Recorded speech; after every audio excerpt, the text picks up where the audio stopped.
Bueno, bienvenidos entonces a la primera sesión de este casi con final. Ha habido otros encuentros previamente, pero en este, que lo vamos a dedicar a la literatura cristiana primitiva, le pusimos de nombre Tú eres Pedro, un poco asociado a la frase del Evangelio de Mateo, y el subtítulo es Las trayectorias de Pedro en la primera literatura cristiana. Lo vamos a compartir el día de hoy, el miércoles y el viernes, en este ratito entre las 7 y las 8 y algunos minutos. Bueno, para los que me conocen y los que no, mi nombre es Mariano Espléndido, soy doctor en Historia por la Universidad Nacional de La Plata y actualmente también investigador de CONICET.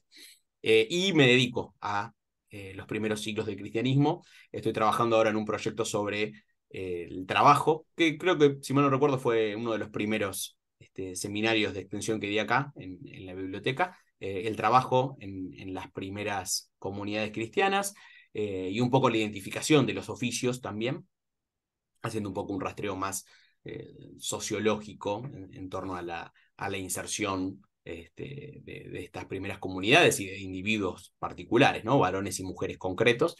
Pero en este caso, y dado que acabo de terminar una investigación sobre el oficio de Pedro, me parecía muy importante e interesante, ya que veníamos hablando por ahí de temas muy generales en los años anteriores, ¿no? Mujeres, esclavos, trabajo, categorías mucho más amplias, de decir, bueno, volvamos un poco no a la historia biográfica propiamente, porque en sí vamos a ver que del Pedro histórico tenemos algunos retazos bastante esparcidos, ¿sí? Pero bueno, si lo queremos llamar de alguna forma, es un poco una vuelta a la historia biográfica, enfocándonos en la imagen de Pedro, eh, más que en el Pedro histórico, que obviamente va a estar, claramente, en lo que es la construcción discursiva sobre Pedro, ¿no? Lo que se construye sobre la figura de Pedro, figura que claramente va a ir conociendo una evolución eh,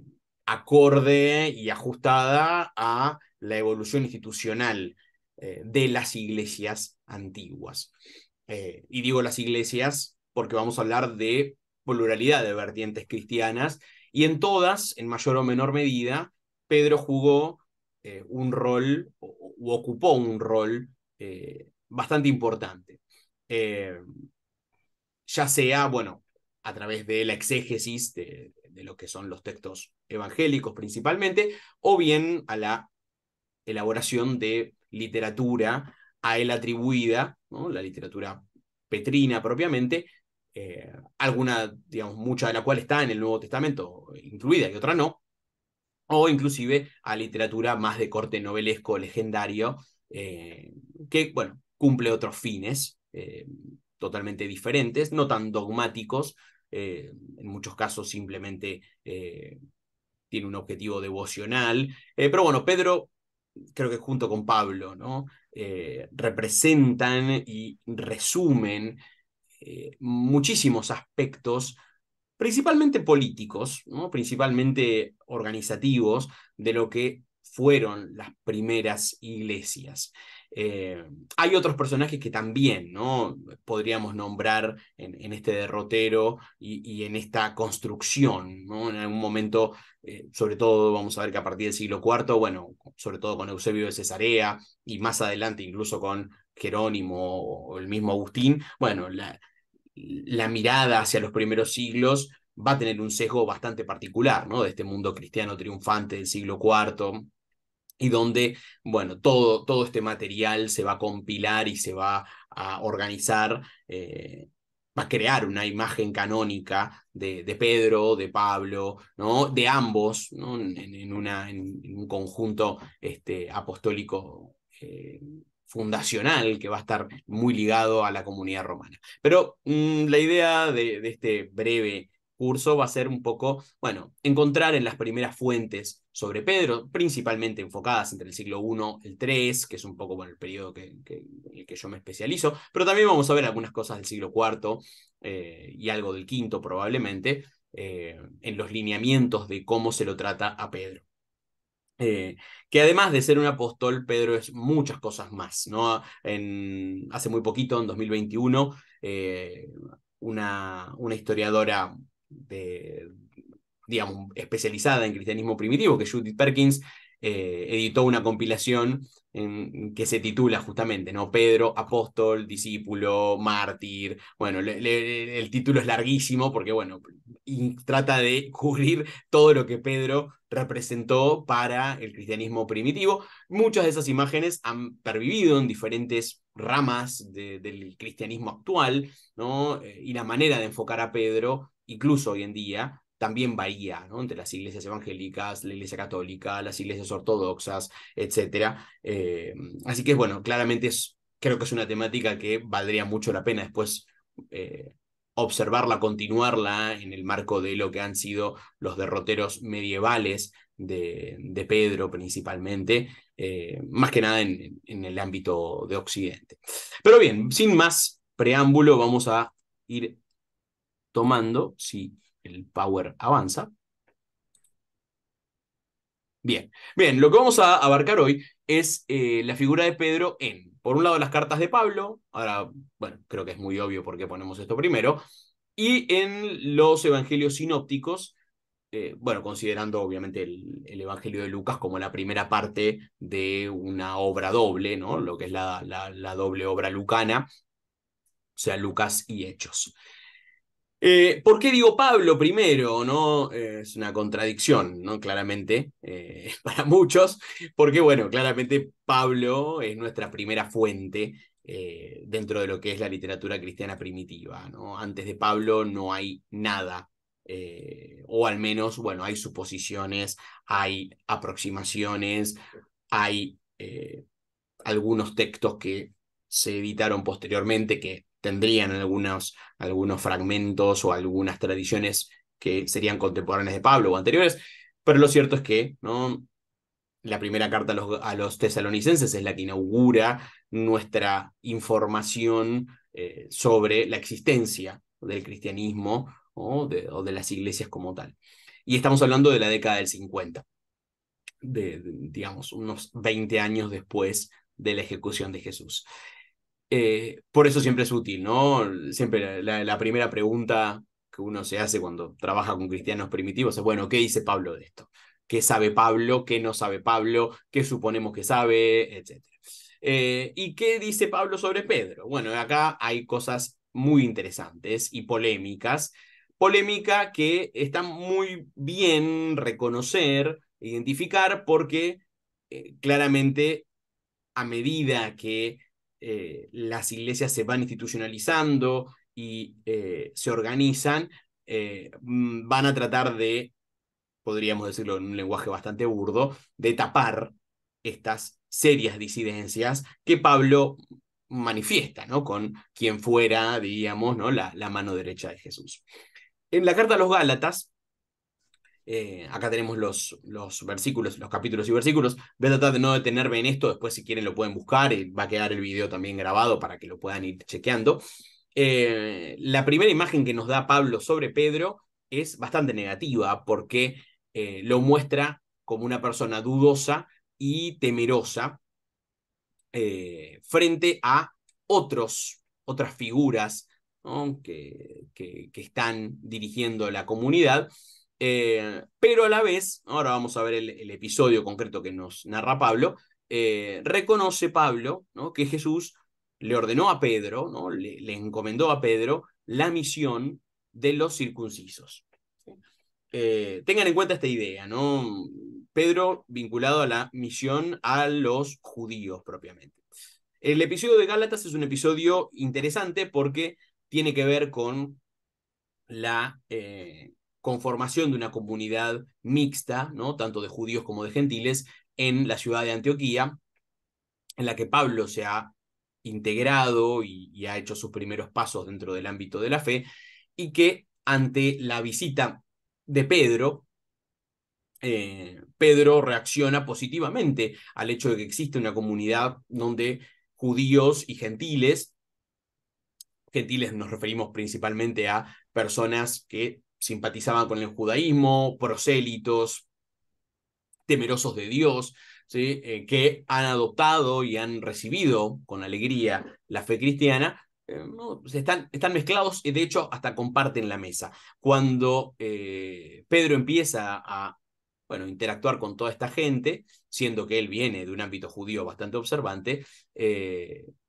termina en un determinado momento, ¿no? Cuando llegan emisarios de Santiago. Santiago, estamos hablando del primo de Jesús, que es una de las figuras centrales de Jerusalén y el campeón de la observancia de la ley. Pedro se retrae, deja de compartir la mesa con los hermanos provenientes de la gentilidad, y esto a Pablo le parece tremendamente escandaloso, y adelante de todos lo encara a Pedro, ¿no? Diríamos literalmente diciéndole que es un hipócrita, y que se ha retraído, ¿no? de la comensalidad, tratando de alguna manera de simpatizar con aquellos que quieren imponer las normas judías a los gentiles. En esto, bueno, se ve un quiebre que en sí Pablo no se molesta en aclararnos qué pasó, si Pedro finalmente reconoció la postura de Pablo o si Pedro se mantuvo aliado al grupo de los observantes, ¿no? Provenientes de Jerusalén. Eh, esta imagen del Pedro dubitativo, ¿no? Intermedio entre la postura de apertura que tiene San Pablo y la postura más ortodoxa de Santiago, va a ser una imagen que se va a conservar durante bastante tiempo, ¿no? Mucho más suavizada, pero el incidente de Gálatas, el incidente de Antioquía, deja una marca muy clara dentro de lo que es el cristianismo primitivo, y un poco ha sido la base también de la leyenda de la mala relación que tendrían entre sí Pedro y Pablo. En Primera Corintios, eh, Pablo reconoce que en Corinto hay un partido de Pedro, hay un grupo que reivindica la autoridad de Pedro. Esto no quiere decir que haya estado Pedro físicamente en Corinto. Muchos autores sostienen que sí, ¿no? Pero bueno, para otros aparentemente sería un líder reconocido, ¿no? Digamos que cuyo liderazgo se ha transmitido a través de discípulos suyos, de gente que ha transmitido el Evangelio según el testimonio de Pedro. Lo que sí Pablo reconoce es que en Corinto el grupo que reivindica la autoridad de Pedro, ¿sí? Claramente no, o sea, ha separado o cuestiona al grupo que reivindica la autoridad de Pablo. ¿Sí? No parece haber una guerra, pero sí una disidencia bastante interesante. ¿Qué otra cosa sabe Pablo sobre Pedro? Bueno, que predica acompañado por algunas mujeres, que él y otros apóstoles, ¿no? Un poco siguiendo la práctica de Jesús, de este grupo mixto que lo acompañaba, que ha abandonado su oficio. Pablo nunca habla del oficio de Pedro, ¿no? Tampoco habla del suyo propio, pero no dice nada respecto de que Pedro era pescador ni nada por el estilo. Lo que sí es que claramente no ejerce más su oficio, el oficio que tenía antes, y que vive de la hospitalidad de los hermanos que lo reciben, ¿no? Es decir, cumple el mandamiento de Jesús de vivir de la hospitalidad, ¿no? El obrero merece su salario, ¿no? Dirán los evangelios, y por eso, ¿no? Donde paran, reciben alimento, alojamiento, etc. ¿Sí? Hay un dato interesante, y es que Pablo una sola vez llama a Pedro Pedro, en general se refiere a él con el sobrenombre en hebreo, que es Cefas, ¿sí? Pedro es la versión griega, ¿no? de este sobrenombre. Ahora vamos a hablar un poquito de esto, ¿no? En realidad el nombre es Simón, claramente, pero Pablo lo menciona de esta manera, ¿no? Con su apodo, diríamos, propiamente hebreo. Bien, hasta acá lo que Pablo nos dice sobre Pedro, no mucho más. Hay una concordia en sí con Pedro a partir de, bueno, cierto acuerdo, ¿no? Según cuenta Pablo en Gálatas, por el cual Pedro, Santiago y Juan legitiman la misión de Pablo hacia la gentilidad.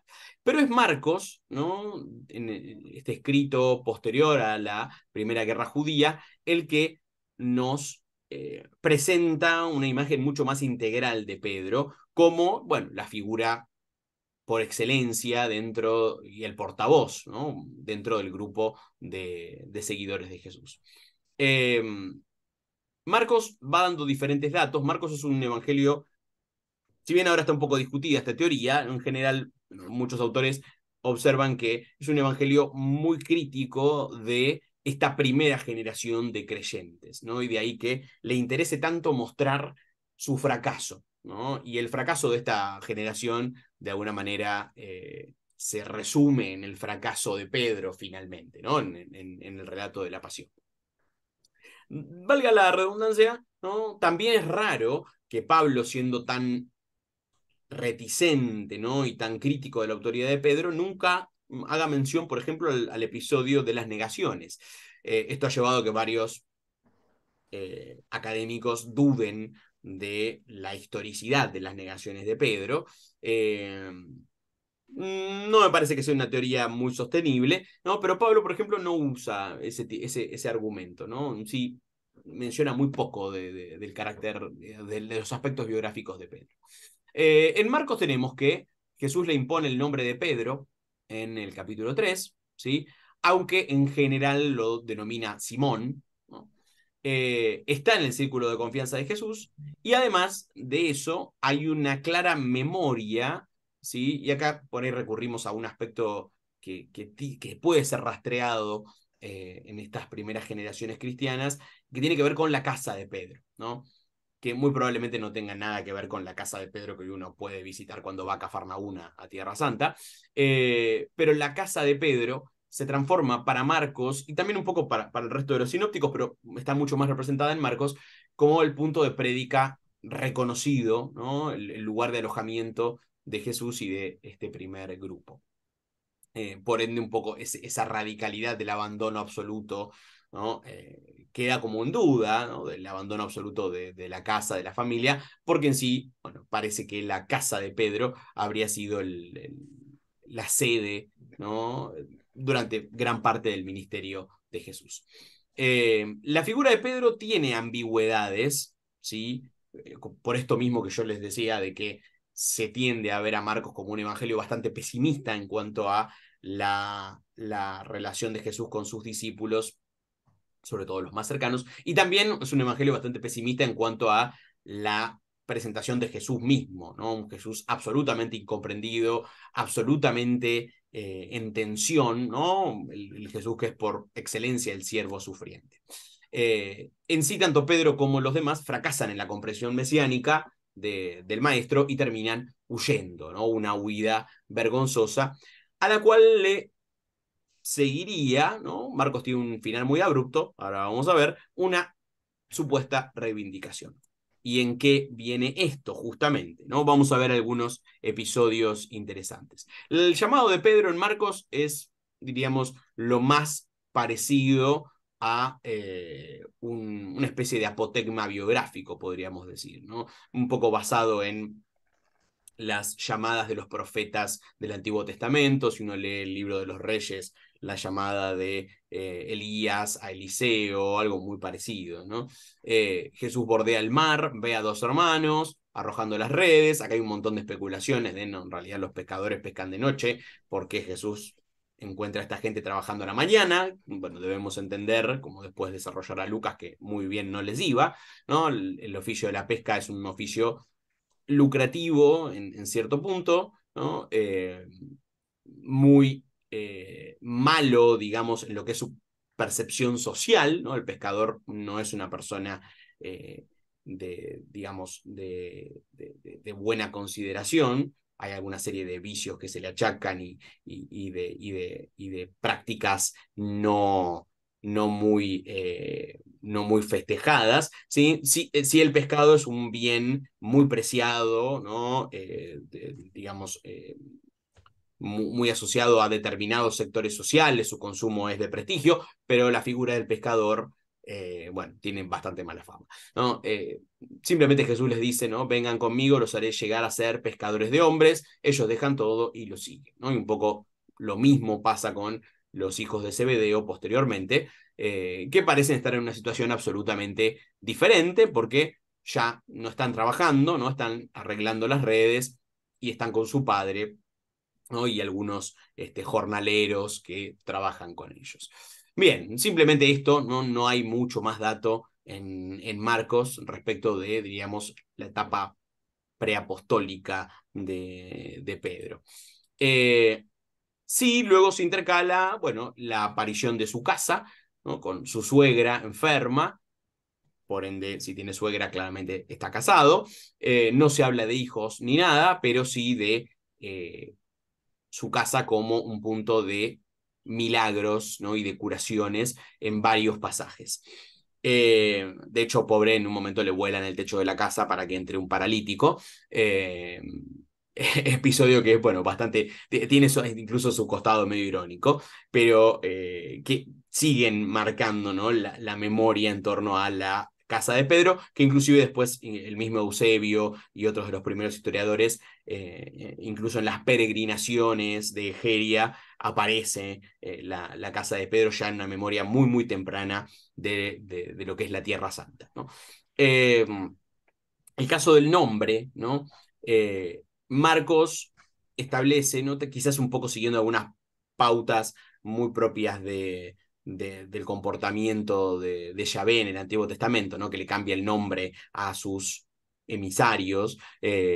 A Simón le pone el nombre de Pedro, a Santiago y a Juan les cambia el nombre por Boanerges, ¿no? Los hijos del trueno.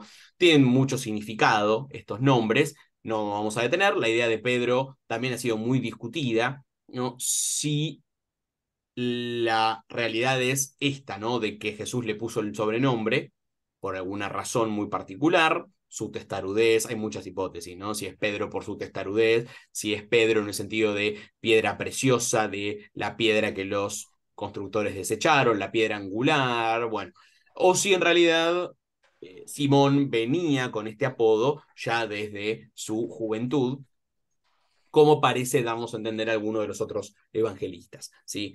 Pedro es el equivalente a Cefas, ¿no? Claramente, ¿no? Eh, bueno, fíjense que la casa de Pedro sigue apareciendo en el relato marcano y Pedro empieza a conformar para Marcos el grupo íntimo dentro de los 12, ¿no? Pedro, Santiago y Juan, los hijos de Zebedeo, y en algún que otro momento el hermano de Pedro también, Andrés, figura que también es bastante controvertida porque vamos a ver que luego hay como una separación entre los hermanos en las tradiciones cristianas, no así de Santiago y de Juan, ¿no? Que permanecen muy asociados continuamente, ¿no? Andrés y Pedro van a conocer derroteros eh, totalmente diferentes, ¿no? Y van a reivindicar a sectores comunitarios diferentes, absolutamente diferentes. Veamos ahora dos episodios que en Marcos también suman a esta idea negativa de la primera generación de apóstoles. Por un lado está la confesión de Cesarea, ¿sí? En la que Jesús pregunta, ¿no? ¿Quién dicen que soy yo? Y los apóstoles empiezan a dar respuestas, ¿no? Y cuando él pregunta quién dicen, o sea, quién ustedes, ¿no? ¿Quién dicen que soy yo? Pedro es el que le contesta, ¿no? Haciendo una revelación cristológica, ¿no? Esto de tú eres el Cristo, pero simplemente es una confesión muy particular, ¿no? Jesús, el Jesús marcano, igual que ha hecho en otros episodios, directamente pide que se oculte su identidad, ¿no? Manda enérgicamente que nadie se entere de esto. Lo mismo en la transfiguración, lo mismo en otros episodios. El motivo del secreto mesiánico en Marcos tiene quizás socialmente, políticamente un sentido más de resguardo, ¿no? En el contexto, ¿no? de lo que sería la década del 70, del 80, luego de la guerra judía. A este Pedro exaltado que dice tú eres el Cristo, ¿no? Quizás, digamos, muchos lo han interpretado como, bueno, una idea de Mesías, ¿no? De Cristo, de ungido, vinculada a la figura guerrera, ¿no? La figura bélica, ¿no? Decir Cristo puede tener muchos significados, ¿sí? El Mesías para las diferentes sectas judías, para los diferentes sectores del judaísmo, representaba cosas diametralmente opuestas y parece que en este caso este Pedro exaltado va en esta dirección. Eh, es un poco el cierre, ¿no? De lo que son las denominaciones que se le, o los atributos, las formas en las que se lo llama a Jesús a lo largo del texto, ¿no? Pedro es el que finalmente pone de manifiesto, descubre la identidad plena de Jesús. Veamos, si mal no recuerdo, porque lo había intercalado y me parece que, bueno, ahora nos vamos a dar cuenta. Siempre trato de intercalar en estas presentaciones algún fragmento. Me encanta mucho el cine y creo que, bueno, si hay un personaje sobre el que se ha hecho producciones cinematográficas es Jesús. Y Pedro siempre es tomado de un, de un costado diferente en cada una de ellas. Si mal no recuerdo, acá tenemos un fragmento de Jesús de Nazaret en el que se habla un poco del tema de la renuncia y cómo la figura de Pedro, particularmente en Marcos, ¿no? Acá se ve que Franco Sefirelli se inspiró concretamente en el pasaje marcano, este Pedro exaltado que ha dicho, tú eres el Mesías, pasamos a eh, una denominación, ¿no? Y una identidad de Pedro absolutamente diferente, ¿no? Veámoslo y ahora vemos el pasaje marcano. ¿Se escucha ahí algo? No, No, ¿no? Aguántenme un segundo, esto tiene un secreto. No, Espérenme que esto tiene su... Eh, acá hay que compartir con sonido, claramente, porque si no, es lo mismo que nada. Bien, ahora sí.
Maestro,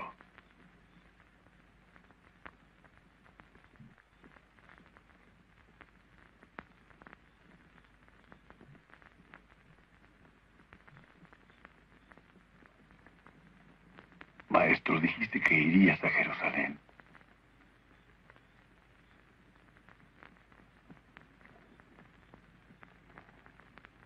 y que en Jerusalén te matarían. Si es cierto, es deber nuestro evitar que vayas.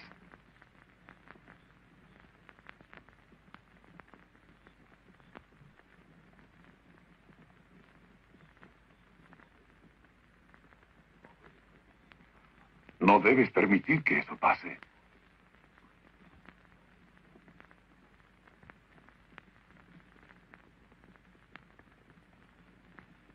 Pedro,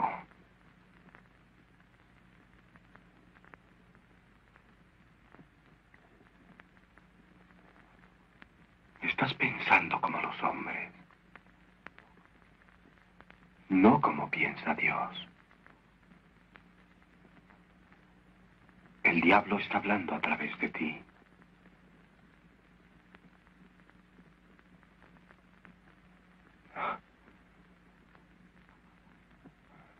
Apártate de mí, Satanás.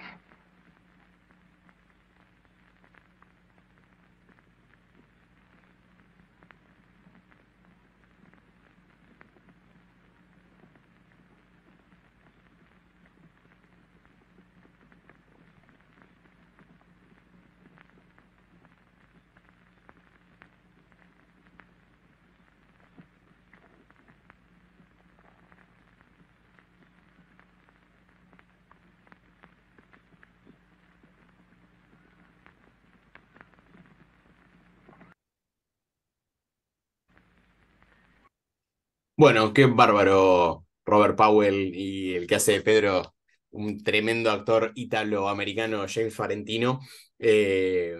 Creo que es como uno se lo imagina, ¿no? Por lo menos para mí. Decía, ¿no? Este fragmento, ¿no? Que Sefirelli lo ha tomado con bastante dulzura, el texto marcano no es tan dulce.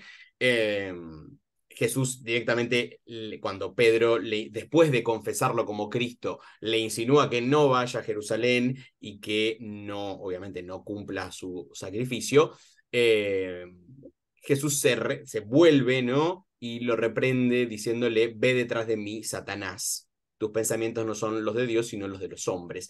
Esta equiparación de Pedro con Satanás, sí, obviamente en el contexto de producción de Marcos y en el lineamiento que propone Marcos para entender y para iluminar a las figuras apostólicas, es terrible porque está asociando a la figura más importante del grupo con Satanás, ¿sí?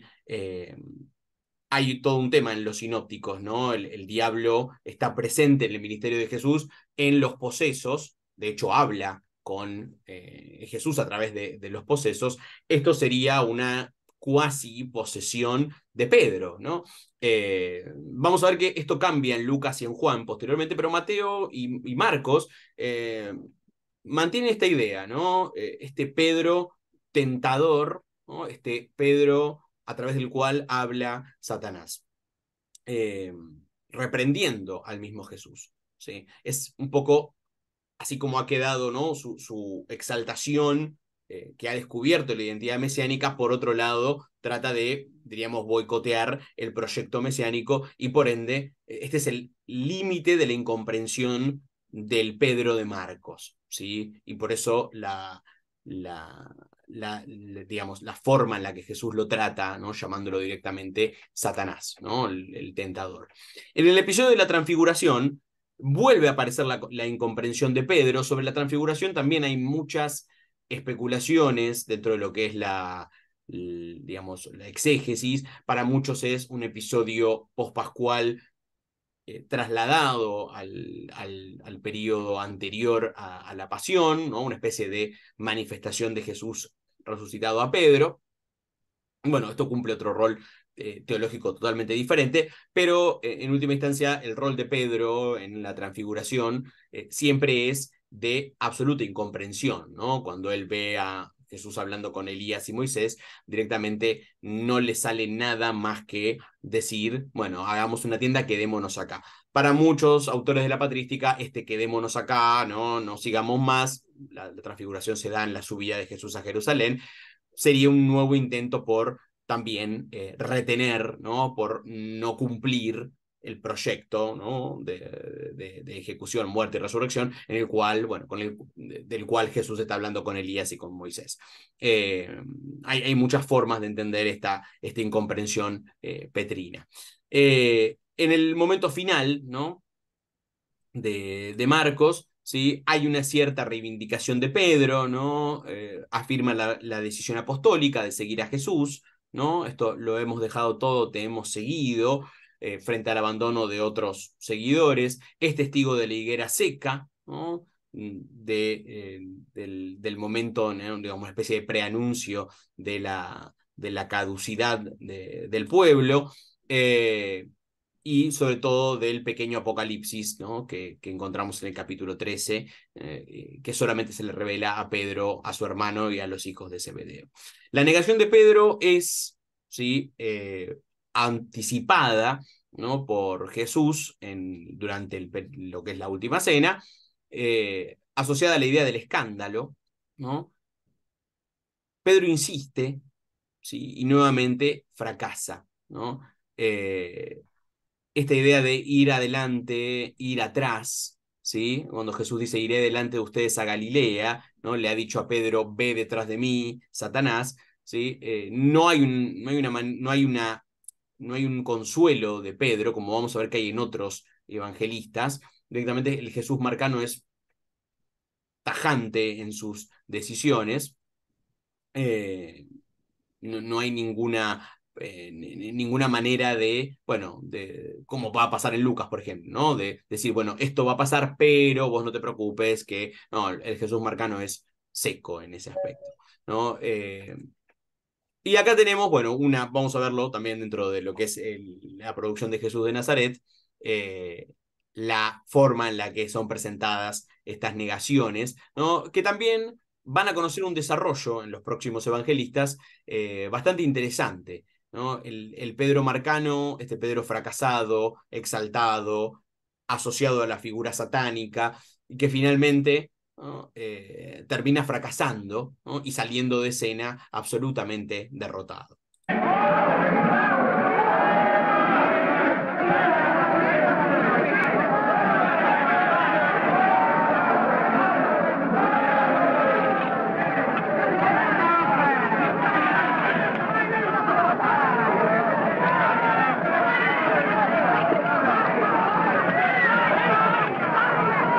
¡Debieran crucificarlo! ¡Hijo de Dios!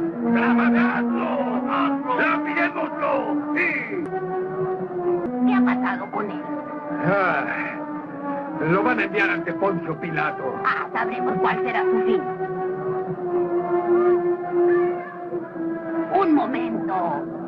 Yo te conozco.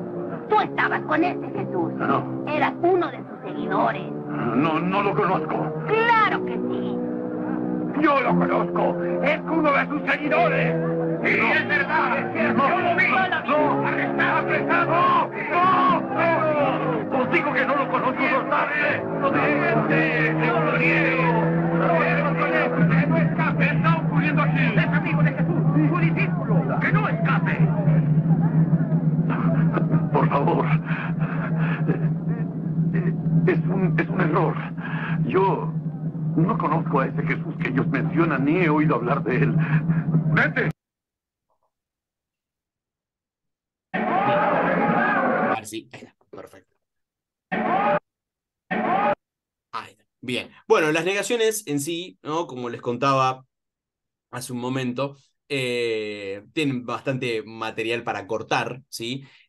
Por un lado, el Marcos tiene un sentido importante, ¿no? El Pedro en Getsemaní, previo a las negaciones, es equivalente a la parábola del portero que no está velando por el regreso de su Señor, ¿no? Jesús lo tiene que despertar varias veces, y en las negaciones encontramos algunos datos históricos muy interesantes, sobre todo en lo que hace a la rusticidad de los galileos. Esto está confirmado también por otras fuentes, ¿no? De que los galileos debían hablar bastante extraño el arameo, ¿no? Hay que reconocer también que es una zona que fue, diríamos, judaizada bastante recientemente, sobre todo en lo que es el primer siglo antes de Cristo, a partir de la extensión del reino asmoneo por la zona. Un poco los galileos son, diríamos, por más que se identifican con el templo de Jerusalén, viajan y más, son como judíos de segunda, podríamos decirlo, bastante despreciados, inclusive, digamos, por su forma de hablar también. Esto también se aplica en otros pasajes, pero acá es particular. Y también respecto de esto, ¿no? Si las negaciones son una invención del autor marcano para terminar de ridiculizar a Pedro, evidentemente, o si evidentemente son parte de la memoria de los primeros cristianos. Digamos, lo que apoya la idea de que evidentemente debe ser una memoria histórica bastante fuerte es que ninguno lo niega. Ninguno de los sinópticos, ni el Evangelio de Juan, ni otro tipo de literatura cuestiona este episodio. Para nada. No hay, hay variantes, obviamente, ¿no? En su desarrollo, pero no hay un cuestionamiento, ¿no? Que sí lo hay con otro tipo de episodios, eh, eh, milagros o discursos, donde hay variantes, pero en este no, y está muy asociado y muy cimentado dentro de lo que es el ciclo de la pasión. Un poco, bueno, para presentarlo a grandes rasgos. En la reivindicación de Pedro en Marcos, bueno, hay una relativa reivindicación en el anuncio de la resurrección. Marcos termina abruptamente, nosotros tenemos dos finales de Marcos, si igual en cualquier Nuevo Testamento. Marcos terminaría en el 16:8, el capítulo 16, versículo 8, con María Magdalena y sus compañeras saliendo del sepulcro asustadas y sin decirle a nadie el anuncio de la resurrección. Lo que sigue del 9 en adelante, bueno, es un adendum del siglo II aproximadamente, ¿no? Pero aparentemente las primeras versiones de Marcos no habrían circulado con ese epílogo, ¿no? Que un poco trata de armonizar y de cerrar Marcos, el relato de alguna forma un poco más dulce, y también, bueno, hacer conexión con el resto de los sinópticos. Pero en el anuncio del ángel a las mujeres, ¿no? Además de decir que Jesús ha resucitado, la orden es: vayan a decirle a sus discípulos y a Pedro particularmente, ¿no? Entre los discípulos a Pedro, que irá delante de ustedes a Galilea, allí lo verán como les dijo, ¿no? Es un final extraño, ¿no? Sin concreción, sin apariciones, ¿no? No se especifica, de hecho Jesús no aparece, ¿no? Es el anuncio de la tumba vacía, que, digamos, es materia de un seminario per se eso, pero el hecho de que no haya apariciones, ¿no? La aparición de Jesús resucitado a un determinado personaje, a una determinada persona, tiene o reviste a esa persona de un carácter de autoridad. Al decir que este Jesús no se apareció a nadie, ¿no? O por lo menos Marcos termina en esa nebulosa, quizá la gente lo sabe, ¿no? Sus lectores quizás sabían que claramente alguien lo vio, ¿no? Es una manera también de, bueno, de quitarle el prestigio, ¿no? Dicen algunos exégetas. Al no haber relatos de apariciones del resucitado, nadie puede reivindicar nada, ¿no? No hay un testigo por excelencia. Sin embargo, San Pablo ha dicho que sí, ¿no? En Corintios, al hablar de la resurrección, y él dice, ¿no? Pablo, Jesús se le apareció a Cefas, a Pedro, ¿no? Pablo habla de una aparición a Pedro, no da más detalles, pero dice que claramente Pedro ha sido un testigo y uno de los testigos principales de la resurrección. Pablo no nombra a las mujeres, ¿sí? Por muchas razones podría ser, ¿no? Pero no las nombra.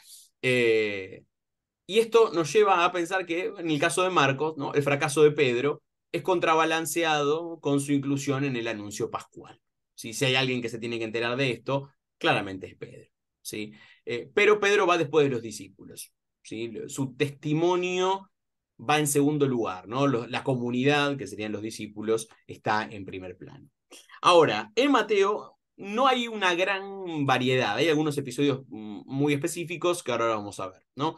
Sí, claramente Mateo es un evangelista mucho más solidario con la figura de Pedro, es mucho más comprensivo con la memoria del apóstol.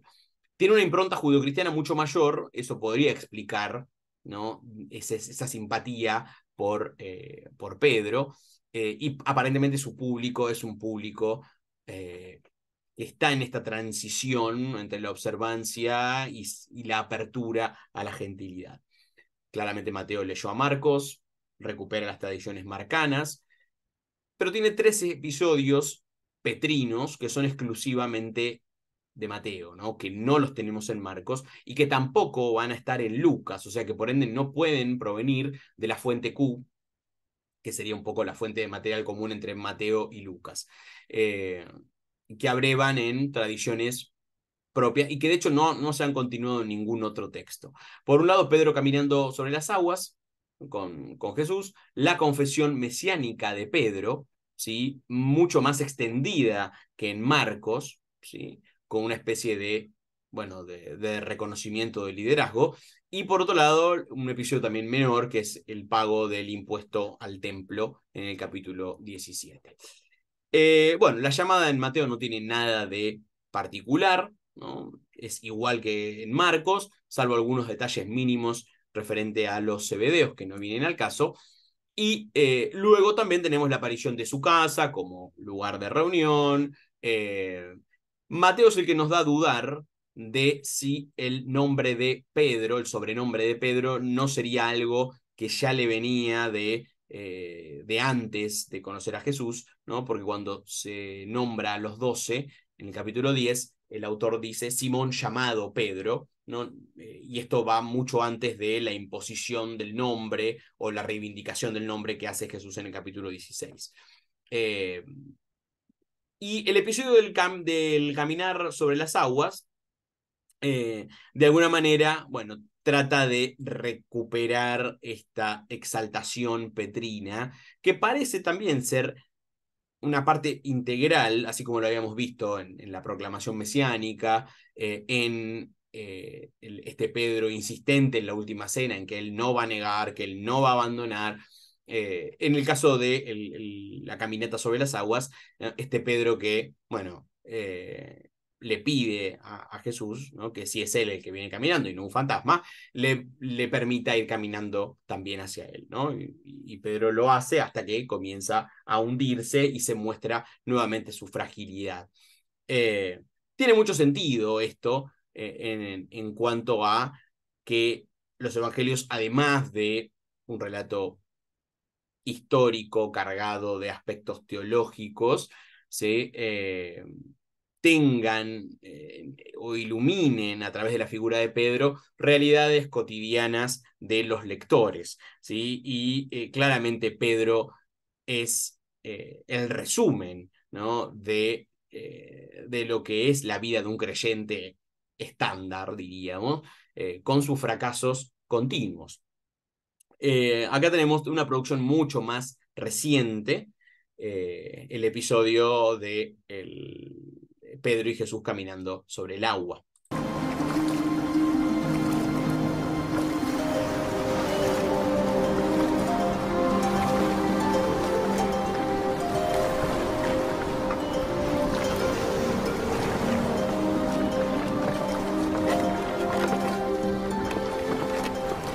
Be of good cheer. It is I. Be not afraid.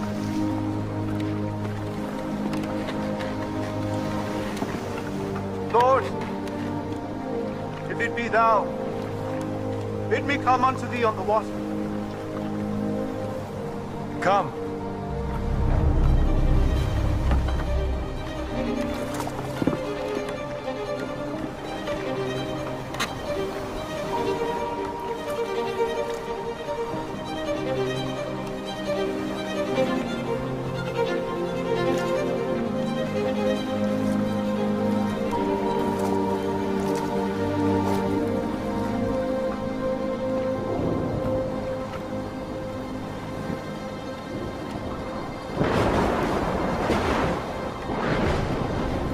Lord, save me.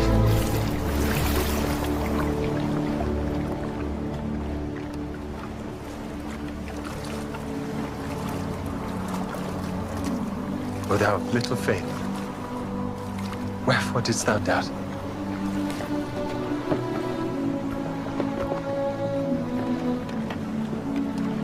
Of a truth, thou art the Son of God.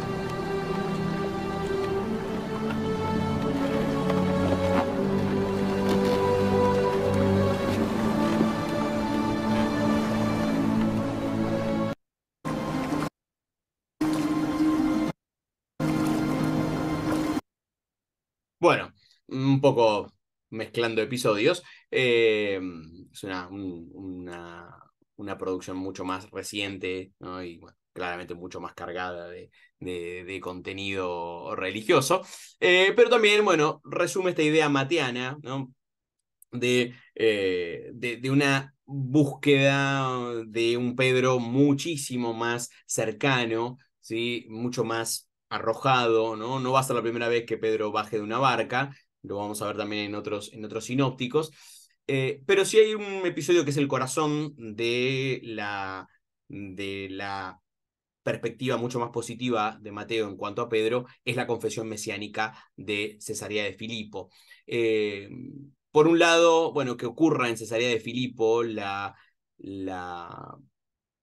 manifestación mesiánica, ¿no?, el descubrimiento de la verdadera identidad de Jesús, tiene una carga política importante, porque justamente Cesarea de Filipo es la ciudad que construyó Herodes en honor del emperador y que claramente para el común de la población judía, tanto de la zona de Galilea como de Judea, es un antro, ¿no? Es un poco lo mismo que ocurre con los grandes proyectos arquitectónicos de los tetrarcas herodianos, ¿no? Ya sea Séforis en el caso de la Alta Galilea, o Tiberias en la costa del Mar de Galilea, o más al norte, ¿no?, la transformación de la ciudad de Betsaida, que después veremos que está asociada también a Pedro y Andrés, en la ciudad llamada Julias, bajo dominio de Herodes Filipo. Bueno, proyectos arquitectónicos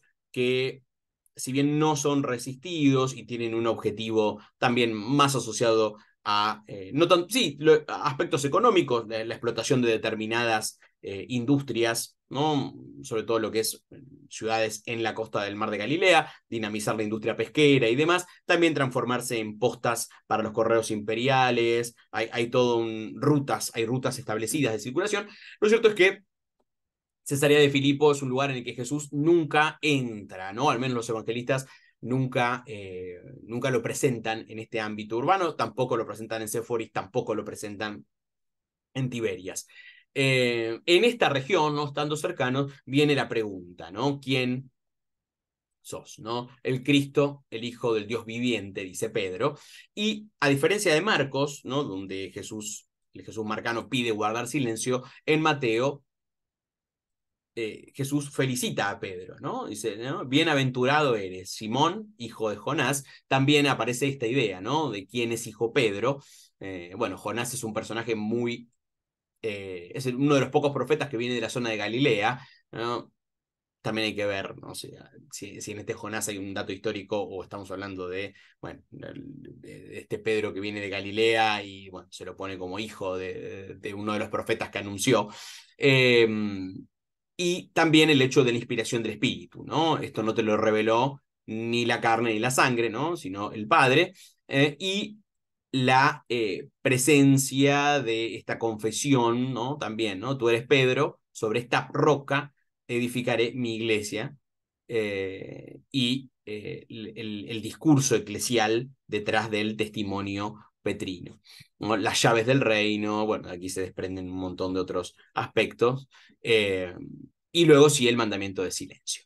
Esto ha sido bastante controversial, muchos autores han trabajado sobre este pasaje, que claramente está en Marcos y en Lucas presentado de otra manera.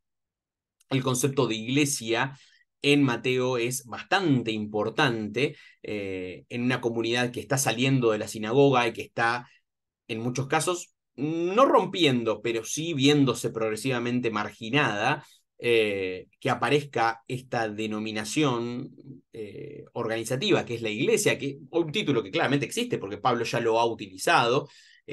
Bueno, tiene mucho sentido, y cobra especial relevancia.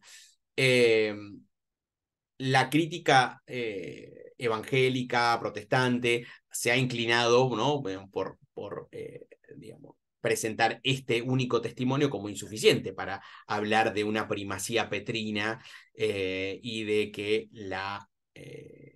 digamos, el liderazgo apostólico de Pedro dependa solamente de este pasaje, ¿no?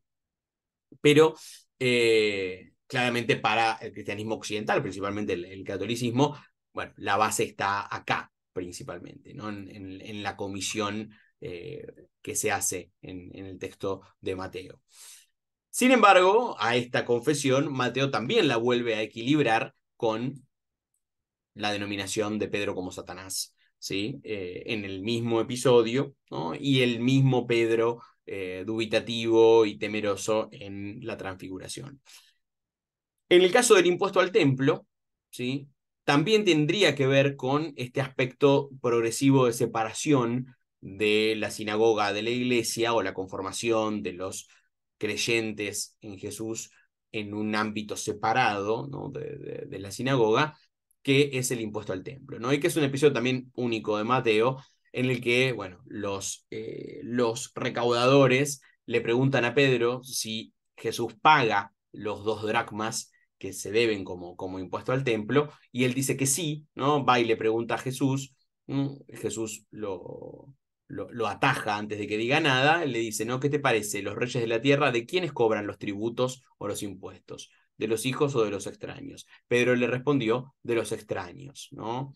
Jesús le dijo, luego los hijos están exentos. Sin embargo, para no ofenderlos, ve al mar y échale al suelo, y el primer pez que saques, tómalo, y al abrirle la boca hallarás un estáter, aunque es una moneda más grande que va por los 4 dracmas. Toma y dalo por mí y por ti, ¿no? Paga el impuesto, no hagas escándalo, no nos correspondería, ¿no? Los hijos están exentos, de pagar, ¿no? Los cristianos serían los verdaderos hijos de Dios, ¿sí? Pero aún así pagalo, ¿no? Pasemos como judíos sin hacer escándalo, ¿no? Bueno, sobre este episodio también ha habido mucha tinta y mucha controversia, ¿sí? De nuevo, el Pedro Mateano sigue la línea de Marcos, afirma la renuncia apostólica, ¿no? Se anuncia sus negaciones, en Getsemaní vuelve a fracasar y lo mismo en el patio del sumo sacerdote, donde termina llorando amargamente. Lucas va a cambiar todo este panorama, absolutamente. Va a hacer hay uno de los artículos del texto de Perkins, de la compilación de Perkins de 2021 sobre Pedro, habla del reboot lucano de Pedro. Primeramente porque el autor de Lucas tiene una aspiración más concreta, ¿no? Se propone contar en orden y expandir el relato, digamos, de la primera comunidad de creyentes hasta integrar a Pablo en el mismo. De alguna manera, bueno, hay posturas encontradas sobre esto, ¿no? Hay quienes piensan que el autor de Lucas escribió todo de una sola vez, o hay quienes, yo me inclino más por pensar eso, de que, bueno, la producción del Evangelio de Lucas habría sido en la década final del siglo I y que el libro de Hechos ya es fruto de, bueno, un proceso mucho mayor de maduración y de análisis ya de la segunda década del siglo II. Hay una cierta tendencia, sobre todo a partir del Acts Seminar, que ha sido una reunión de investigadores dedicada a Hechos de los Apóstoles, que se ha hecho ya hace más de 10 años atrás, un poco más inclusive, y que han pautado una datación un poco más tardía para Hechos, por diferentes motivos, ¿no? Sobre todo quizás por esta clara y mucho más evidente separación de caminos, ¿no? con la sinagoga que se ve en este texto. Pero el afán historicista de la obra lucana, tanto en la primera parte, el Evangelio, como en la segunda, en Hechos, no puede dejarse de lado, ¿no? Es un afán que a veces es medio traicionado, persiguiendo otros objetivos. Pero bueno, es lo que el autor en los dos prólogos propone. En cuanto a Pedro, ¿no? El autor lo que hace es repensar todo su vínculo con Jesús. Por eso el encuentro de ambos, ¿sí? No va a ser inmediato, ¿no? Como en Mateo o en Marcos, a orillas del mar, un llamamiento y un seguimiento absoluto y radical desde el primer momento, sino que va a ser un encuentro progresivo. Y esto también tiene que ver, para mí, ¿no? Lo van a poder leer próximamente en el artículo que va a salir, en que hay una consagración cada vez mucho mayor del hogar cristiano y de la concreción de una ética doméstica cristiana destinada a mostrar lo inocuo de este nuevo culto en el ámbito urbano, de una voluntad de integración urbana muy importante, y donde la renuncia radical y el abandono de la familia y la profesión, bueno, pasan a ser aspectos que levantan más sospecha, ¿no? que ánimos positivos. No se niega la renuncia de Pedro, pero sí se la va escalonando en el relato lucano, diríamos, sí, quizás pensándolo en una especie de relativización de estas historias de seguimiento radical. ¿Por qué? Porque en el capítulo 4, ¿no? Antes de que Jesús se encuentre con Pedro, sale de la sinagoga de Cafarnaún, se dirige a la casa de Simón, ¿no? Acá que es simplemente presentado como Simón. Sin embargo, ahí no lo vemos interactuar con Pedro, ¿no? Sino con su suegra, ¿no? La suegra de Simón tiene fiebre, algunos de la casa, no sabemos quiénes, y los parientes políticos de Pedro, la esposa, Andrés, bueno, le ruegan a Jesús por ella, él se inclina y reprendió a la fiebre, ¿no? Acá esto también ha llevado a que se piense que no estamos hablando de una fiebre común, sino que estamos hablando de una posesión demoníaca. La fiebre se le fue y ella comienza a atenderlos, ¿sí? No hay más que esto en este primer encuentro, ¿no? Aparece la casa de Simón, pero Simón no aparece en el relato. Veamos aquí un fragmento sobre lo que va a ser el encuentro de Simón y Jesús. También volvemos a Jesús de Nazaret. Todos somos pescadores en la familia. Andrés nos conoce bien, pero yo fui enviado para aprender. Para lo que estuvieras capacitado. ¿Y qué has aprendido? Pues que 2 y 2 son 4. A veces. Que la mayoría de la gente está aquí para ser vapuleada. Que es bueno llevarse bien. Que el nacimiento es el principio de la muerte. Pero debe haber más para un hombre entre el nacimiento y la muerte. Hoy, cuando te oí predicar, comencé a entender y me dio esperanzas. A través de tus palabras, las viejas escrituras parecen cobrar vida. Es lo que queremos. Queremos que la ley esté viva, escrita en nuestro corazón, no esculpida en piedra.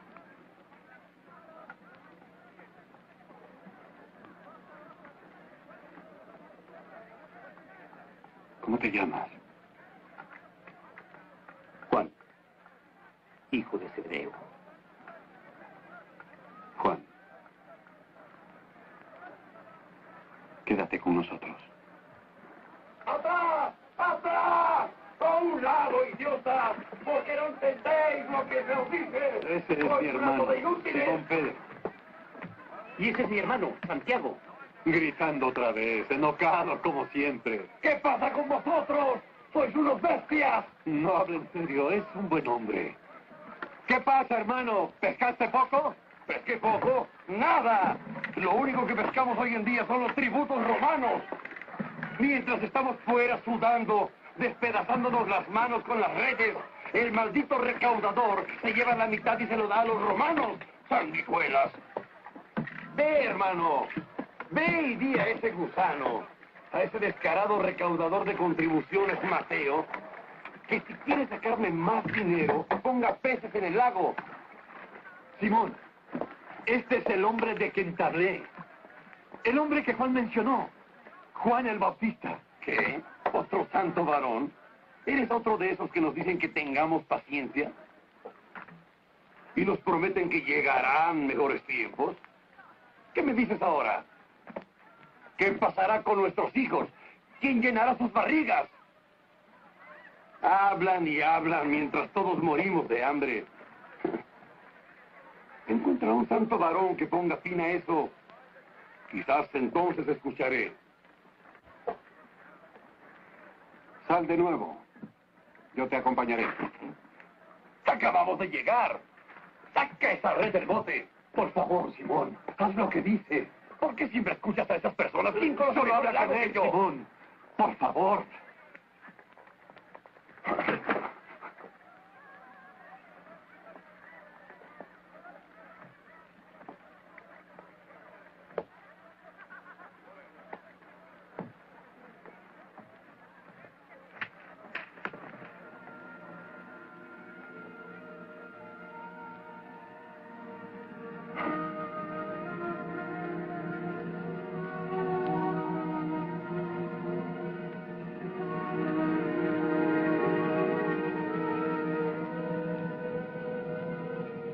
¿Qué estás mirando?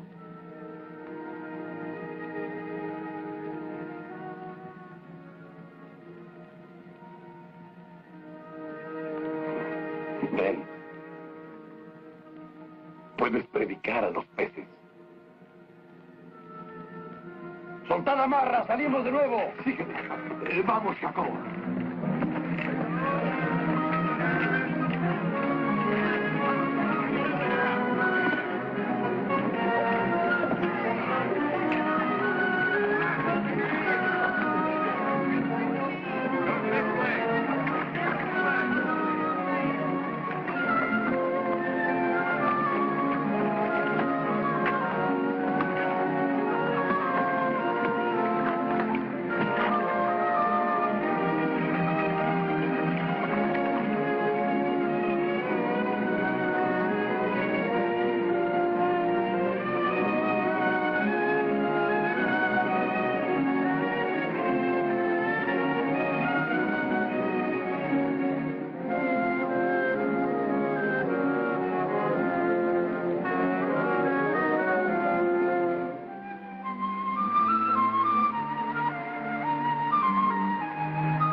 Hoy salimos y no pescamos nada. Salimos nuevamente y atrapamos estos pescados. Es un milagro. No es un milagro. Solo Dios puede obrar milagros. Esto es blasfemia y ellos lo creen. Debemos ir a hablar con él. Buena pesca.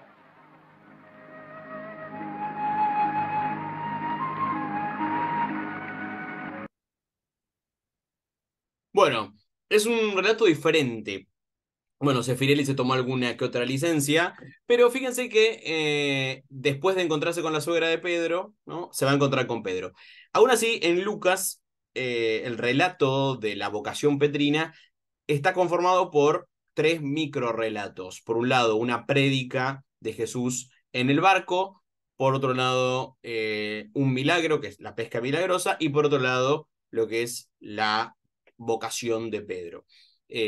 Hacen como un combo perfecto en el cual inclusive los trabajadores de Pedro, ¿no? Que ahora va a tener un estatus mucho mejor, no está de pie en el agua, sino que va a tener su propia barca. Algo interesante porque en Mateo y Marcos era un pobre tipo que estaba con una red en el agua y ahora de golpe tiene mínimamente un barco, si debemos interpretar. Y de acá viene la idea de la barca de Pedro, ¿no? La iglesia como la barca de Pedro, Jesús se sube al barco de Pedro y después lo van a usar, así como Mateo y Marcos reivindicaban la casa de Pedro, Lucas va a hablar de que Jesús va de acá para allá, de una costa a la otra del mar de Galilea, en el barco de Pedro, ¿no? Y de ahí, bueno, una de las imágenes propias de la iglesia, ¿no?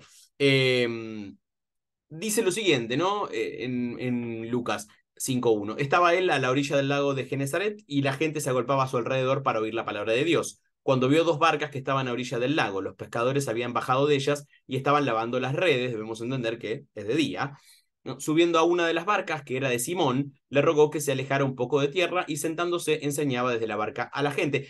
¿No? Hasta acá Simón viene tranquilo, ¿no? Gritando como en la reconstrucción que hacía Jesús de Nazaret. Acá tenemos, ¿no? la prédica. Cuando acabó de hablar, dijo a Simón: boga mar adentro y echen sus redes para atrapar. Simón le respondió: jefe, esto es interesante, en griego usa la palabra epístates, no habla de rabí ni de didáscalos, ¿no? Epístates, como jefe, ¿no? Persona con autoridad, ¿no? Nos hemos esforzado toda la noche y no hemos obtenido nada, pero por tu palabra echaré las redes. De nuevo, la empresa pesquera parece que no es muy lucrativa, ¿no? De hecho, hay toda una serie hay un impuesto indirecto a la pesca, hay que conseguir un derecho, hay una concesión de pesca, por la cual obviamente se tributa. Y haciéndolo así, acorralaron gran cantidad de peces, de modo que las redes comenzaron a romperse. Hicieron señas a los compañeros de la otra barca para que vinieran en su ayuda. Vinieron pues y llenaron las 2 barcas que casi se hunden. Al verlo, Simón Pedro cayó a las rodillas de Jesús diciendo: aléjate de mí, Señor, que soy un varón pecador.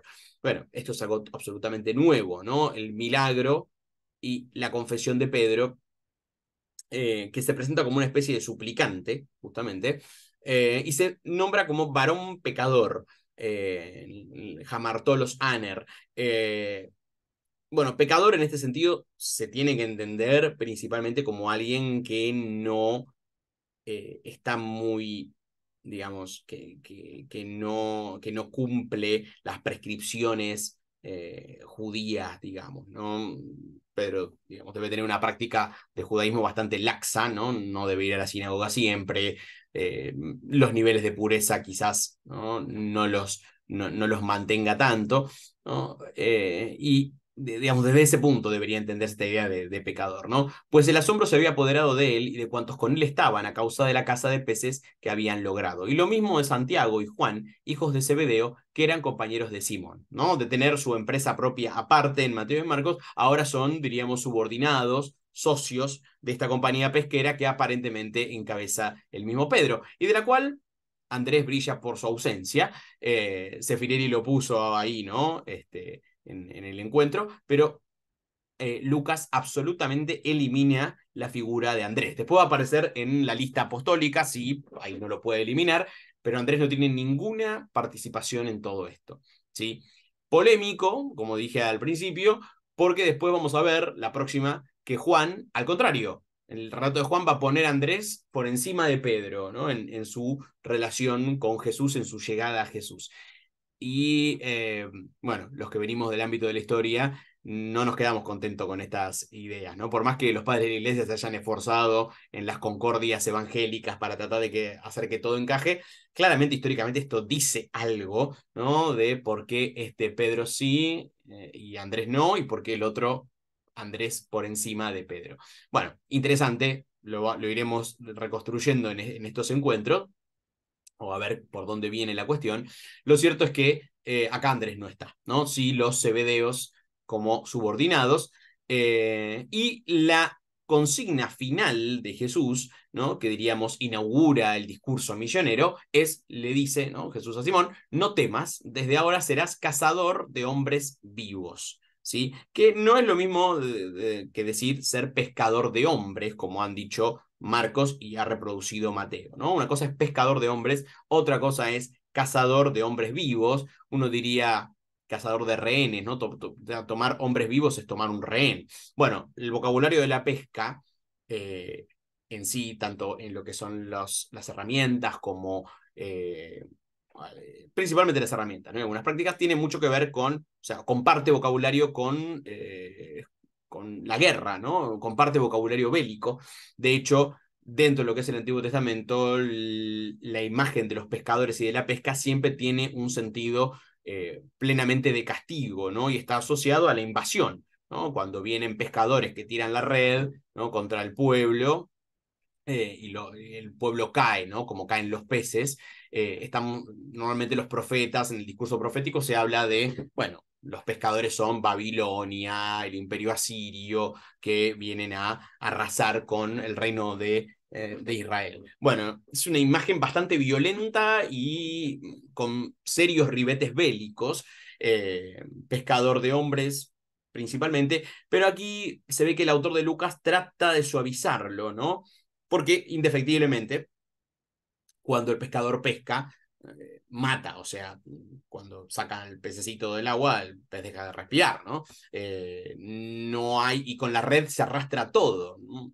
La red arrastra todo y el pescador selecciona. De hecho, hay una parábola en Mateo que tiene que ver con la red, ¿no? Y su simbología, ¿no?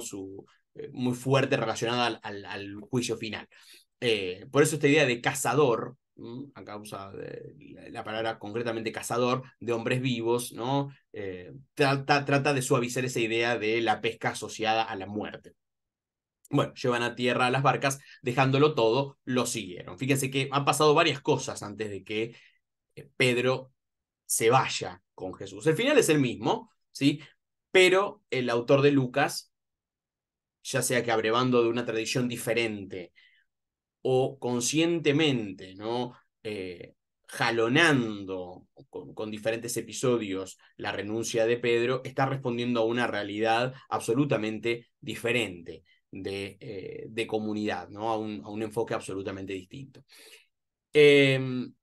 Bueno, en sí vuelve a recaer en la idea de que el nombre de Pedro se lo puso Jesús y de que Pedro fue testigo de un montón de milagros, particularmente, ¿no? con el grupo más selecto, ¿no? También tenemos la confesión mesiánica, acompañada del silencio. No hay una orden específica a Pedro de ser cabeza de la iglesia, y lo mismo Pedro dubitativo en la transfiguración. En el caso de las negaciones, el Jesús lucano es tremendamente más conciliador, ¿no? Y antes de que ocurra todo, ¿no? Mientras están comiendo, el Señor le dijo a Pedro, ¿no? Simón, Simón, Satanás ha pedido sacudirlos a ustedes como si fueran trigo, pero yo he rogado por ti para que no te falte la fe. Y tú, cuando hayas vuelto, deberás confirmar a tus hermanos. ¿Sí? Pedro le dijo, Señor, no estoy dispuesto solamente a ir contigo a la cárcel, sino a la muerte. Y Jesús le dijo, me vas a negar, ¿no? Pero fíjense que esto, ¿no? Simón, Simón, Satanás ha pedido sacudirlos a ustedes, ¿no? Es decir, cuidado, ¿no? Ya Pedro no es Satanás, ¿no? Esto es interesante, en Lucas ya Pedro no es Satanás, no trata de impedir el ascenso a Jerusalén y la muerte de Jesús, sino que Satanás ya es un personaje individual que no solamente manipula a Pedro, sino que también manipula a Judas. y que, ¿no?, es el que va a instigar digamos, el fracaso apostólico, ¿sí? Lucas es totalmente indulgente con los discípulos, ¿sí? Y por eso Jesús lucano lo preanuncia, ¿no? Es advertido de la tentación, se le da el nombre del causante, ¿no?, Satanás, y se preanuncia su regreso, ¿sí? Esto no es menor, ¿sí? Vas a fracasar, pero vas a volver, ¿no? Pedro, digamos, promete mucho, claramente, no es el momento de las promesas. Y en la resurrección sí juega un rol mucho más claro, ¿no? Corre al sepulcro después del anuncio de María Magdalena, ve adentro, ve los lienzos, ¿no?, que ha abandonado el resucitado, y vuelve asombrado, y luego del episodio de Emaús, ¿sí?, se confirma la aparición a Pedro, ¿no? Aparición que no tiene un relato, no tiene un desarrollo, pero sí se menciona tal como estaba mencionado en el texto de Pablo. En el caso de Hechos de los Apóstoles, bueno, la autoridad de Pedro crece enormemente, y creo que en Hechos vamos a encontrar un poco la encrucijada que nos va a dar la proyección de Pedro en la literatura temprana cristiana, en todos los sentidos, ¿sí? Diríamos, aparece el germen de todas las facetas de Pedro. No solamente el Pedro discípulo, ¿no?, con todos sus aditamentos, ¿no?, el fracaso, la exaltación, la confesión, ¿sí? Sí, el temor, sino también los otros Pedros, ¿no?, van a aparecer en Hechos. De aquí que, bueno, es un argumento más, desde mi punto de vista, para pensar a Hechos como una obra ya de entrado el siglo II, ¿no?, mínimamente del año 120, ¿no?, aproximadamente. Pedro encabeza el grupo de Jerusalén, ¿no? Después de la ascensión es el que vela por la integralidad del colegio apostólico, ¿no?, tratando de reemplazar a Judas. Es el que da el primer discurso después de Pentecostés y algunos discursos más, recapitulando la historia de Israel y la aparición de Jesús como Mesías. Hace recomendaciones para la conversión y es inclusive un taumaturgo bastante poderoso, con algunos milagros en particular. Pero fíjense que de ser un pobre e ignorante pescador exaltado, de golpe lo tenemos como un gran orador, un hacedor de milagros, principalmente, y entablando un diálogo de igual a igual con la autoridad, principalmente en este caso la autoridad judía en el Sanedrín. El episodio del el capítulo 5 de Hechos, que es un episodio bastante oscuro y complejo, es el de Ananías y Zafira, en el que Pedro es el portavoz del Espíritu Santo y defensor de la comunidad frente al fraude económico que estos dos personajes, este matrimonio, trata de hacer, ¿no? Lo eleva a Pedro este episodio a un rol central en tanto portavoz y representante del Espíritu Santo, ¿sí?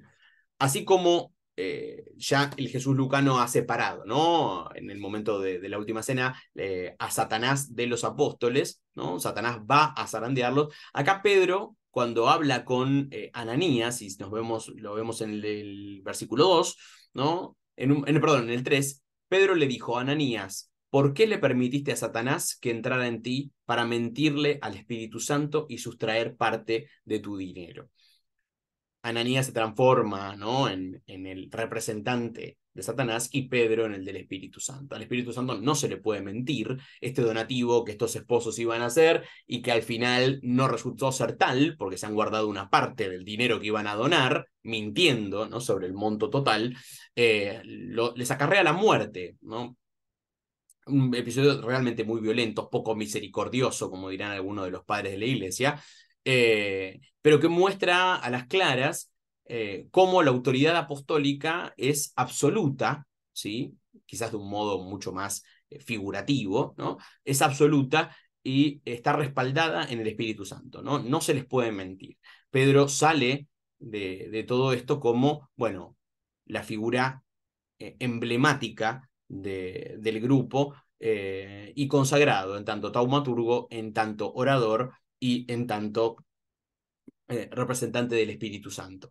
Bueno, de ahí que en el final del capítulo 5, ¿no?, la gente saca las camas, los enfermos, para que cuando Pedro pase, por lo menos su sombra cayera sobre alguno de ellos, ¿sí? El episodio de Simón el Mago, en el capítulo 8, ¿sí?, tiene que ver también con el asunto económico, ¿no? La compra del poder del Espíritu Santo, que Pedro condena automáticamente, ¿no? Y que sin embargo no termina tan desastrosamente como el de Ananías y Zafira. Esto también ha llevado a mucha controversia, ¿no? Porque Ananías y Zafira, que eran creyentes en última instancia, no se les perdona nada y mueren automáticamente, y porque Simón Mago, que hace algo mucho peor, que es querer comprar la autoridad, termina, ¿no?, con una posibilidad de arrepentimiento. Bueno, aquí hay también mucho material para analizar. Y también el Pedro de Hechos de los Apóstoles es, así como se habla, me acuerdo cuando lo veíamos en literatura española, ¿no?, de una sanchificación del Quijote y una quijotización de Sancho. En este caso, en Hechos de los Apóstoles, hay una paulinización de Pedro, porque en el episodio de Cornelio, ¿sí?, en el cual Pedro se encuentra con un centurión romano que es temeroso de Dios y que ha adherido a la fe en Jesús, Pedro entra en su casa, los bautiza y también inclusive, bueno, reciben todos una infusión del Espíritu Santo. Se rompe ese esquema, ¿no?, que Pablo planteaba en Gálatas, según el cual, bueno, el Señor le ordenó a Pedro la prédica a los circuncisos y a Pablo la de los incircuncisos. Diríamos como que acá hay una contaminación importante, porque Pedro es el primero en dar el paso a la gentilidad, antes incluso que Pablo, ¿no? Antes que Pablo. Bueno, esto abona la idea de que Hechos es un texto claramente con poca historicidad y mucho interés irénico, ¿no?, de buscar un equilibrio y de alguna manera justificar a Pablo, ¿no?, como diciendo, bueno, lo que Pablo hizo antes ya lo había hecho Pedro. Pedro fue el primero que dio el paso a la gentilidad, se metió en la casa de un soldado, nunca podría haber pasado esto con alguien observante, comió con él, con su familia, y el Espíritu Santo terminó confirmando la acción de Pedro, ¿no? Por eso, si ven el fragmento final, en el capítulo 11:1, los apóstoles y hermanos que estaban en Judea supieron que también los no judíos habían recibido la palabra de Dios, así que cuando Pedro subió a Jerusalén, los que practicaban la circuncisión comenzaron a discutir con él. Le dijeron, ¿por qué entraste en la casa de gente no judía y comiste allí? ¿Sí? Y Pedro se tiene que justificar diciendo, bueno, no fui yo, fue el Espíritu Santo. Yo no tuve nada que ver, ¿no? El Espíritu me guió y el Espíritu confirmó esto, ¿no? Y ahí los hermanos observantes no tienen nada más que replicar, ¿no?, directamente. Y por último, ¿no?, antes de ver la desaparición de Pedro, ¿no?, Hechos de los Apóstoles es un texto muy cuyo título miente, porque en realidad no hablamos de todos los apóstoles, sino que mitad de la obra está concentrada en Pedro como figura central, aunque hay otras, y la otra mitad en Pablo. El final argumental de Pedro es también polémico y va a ser lo que un poco nos dé, ¿no?, el puntapié inicial para lo que va a ser la leyenda del Pedro mártir, que es también el corolario de la biografía petrina y que se va a desarrollar mucho más tardíamente. En Hechos 12 tenemos un episodio bastante violento en el cual el rey Herodes Agripa, que vuelve a concentrar el poder dentro del territorio de la Judea, la Galilea y Samaria, digamos, ejecuta a Santiago, el hijo de Zebedeo, y mete preso a Pedro a instigación de los líderes del Sanedrín. Pedro está en la cárcel, la iglesia de Jerusalén está rezando por él y claramente lo van a ejecutar, ¿no? La noche en que Herodes lo iba a sacar, Pedro estaba durmiendo entre dos soldados, sujeto con 2 cadenas, y frente a la puerta había también guardias que vigilaban la cárcel. Estaba como si fuera un preso de alta seguridad. De pronto, una luz iluminó la cárcel y apareció un ángel del Señor, el cual tocó a Pedro en el costado para despertarlo y le dijo, deprisa, levántate. Esto de tocó a Pedro en el costado, en griego es lo pateó literalmente en el costado, ¿no? Le pateó las costillas. Y al instante las cadenas se le cayeron de las manos. Entonces el ángel le dijo, recoge tu ropa y átate las sandalias, envuélvete en tu manto y sígueme, ¿sí? Y Pedro obedeció. Salieron de la celda y Pedro lo siguió, aunque creía que lo que el ángel hacía era una visión. Pedro está como no sabiendo identificar, ¿no? Está como en un sueño, en una somnolencia. Pasaron la primera y la segunda guardia y al llegar a la puerta de hierro que daba a la ciudad, esta se abrió por sí misma. Una vez afuera cruzaron una calle y luego el ángel desapareció. Entonces Pedro volvió en sí y dijo: ahora me doy cuenta de que en verdad el Señor envió a su ángel para librarme de Herodes y de todo lo que el pueblo judío esperaba hacer. Esta liberación de Pedro, con, bueno, un anuncio que él hace a la comunidad reunida, que está rezando paralelamente, y su desaparición, ¿no?, del relato. El autor, de hecho, simplemente dice: Pedro se fue a otro lugar y Santiago queda a cargo de la comunidad de Jerusalén. A muchos les ha llevado a dudar, ¿no?, a muchos exégetas, de que acá estamos hablando literalmente de la muerte de Pedro en este episodio, de que el Pedro histórico habría muerto a manos de Herodes Agripa, y de que esta angelofanía que él tiene, que lo libera de la cárcel, ¿no?, da algunas pautas para pensar que estamos hablando de su muerte, ¿no?, de su tránsito de una manera muy suave, ¿no? Bueno, esto de que lo golpea en el costado, ¿no?, el ángel golpeando, dando una patada en las costillas, levantarse, ceñirse, ¿sí?, al estilo de las indicaciones que se da en Éxodo para la comida pascual, ¿no? Cómo van a comer el cordero, bueno, ceñidos, ¿no? Esto de atarse las sandalias, también prepararse para un viaje, para, ¿no?, una última peregrinación, y este ángel que lo va conduciendo por las diferentes puertas hasta salir a la libertad. Quienes no comparten la idea de un viaje de Pedro a Roma, ¿no?, y que descreen de la leyenda de la presencia petrina allí, bueno, claramente se amparan en este relato piadoso, claramente, ¿no?, según el cual, bueno, la ejecución de Pedro nunca se dio y él salió. Lo cierto es que a partir de aquí perdemos el dato biográfico de Pedro, lo que sigue es leyenda, diríamos, y bueno, para muchos es el equivalente a su muerte, ¿no? Y no están tan errados, no es algo tan descabellado de pensar. Hay una aparición de Pedro posterior en Hechos, ¿sí? Obviamente el relato, por más que tenga aspiraciones de cronología, claramente no la tiene. En Hechos 15, Pedro participa de la Asamblea de Jerusalén para resolver el tema de las observancias de los nuevos creyentes y habla, ¿sí?, desde su experiencia como el primero que ha dado el paso a una persona gentil, ¿no?, de sumarse a la asamblea, como fue Cornelio. Y en esto comulga con Pablo, ¿no? Digamos que por boca de Pedro se refleja la postura paulina, esta idea, ¿no? Dios no hizo ninguna diferencia entre ellos, los gentiles, y nosotros, sino que por la fe purificó sus corazones, ¿no? La idea de la centralidad de la fe, más que de las prácticas, para integrarse al colectivo de creyentes, ¿no? Porque ponen a prueba a Dios al imponer sobre los discípulos una carga que ni nuestros padres ni nosotros hemos podido llevar, ¿sí? Digamos, volver a la cuestión, ¿no?, de la práctica absoluta de la ley es imposible, ¿no? ¿Para qué la vamos a imponer? ¿No? Impongamos lo mínimo básico indispensable y centrémonos en el concepto de la fe como corazón y base de todo.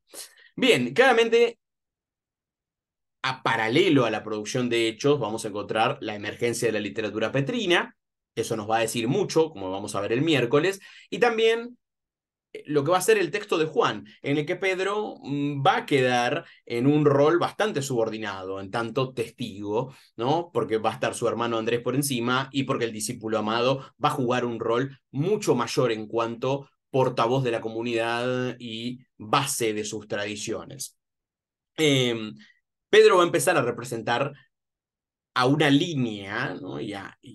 Y para, digamos, para algunas iglesias va a representar la autoridad absoluta, pero va a ser una autoridad disputada, ¿no? Esa idea de sobre esta piedra edificaré mi iglesia aún no se va a imponer, ¿no? La primacía petrina mateana es algo que se va a ir, digamos, cimentando a partir de otros conceptos que van a ir apareciendo a fines del siglo I, principios del segundo, como es el de sucesión apostólica. Pero lo vamos a ver el miércoles todo esto, ¿no? Digamos, este es como un episodio de preludio para encontrar, bueno, las bases sobre las cuales se va a ir construyendo o se van a ir construyendo las imágenes de Pedro que vamos a encontrar en muchas de las primeras comunidades que vamos a ver entre la clase próxima y la siguiente. Bien, veo que hay un montón de cosas. Bueno, no, eran saludos. Pensé que había alguna pregunta. Pero bueno, los que tengan alguna duda, comentario, participen, encantados. Con micrófonos, si se animan, si quieren escribir o preguntar por bibliografía, bienvenidos.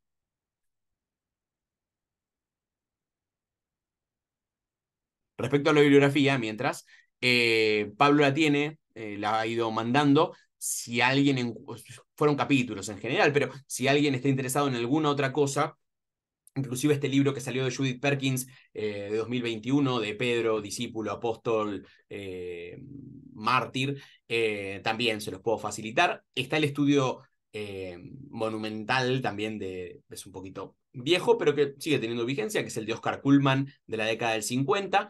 Y también se puede conseguir el de Bockmuel, que es también sobre un estudio integral sobre la figura de Pedro en la iglesia primitiva.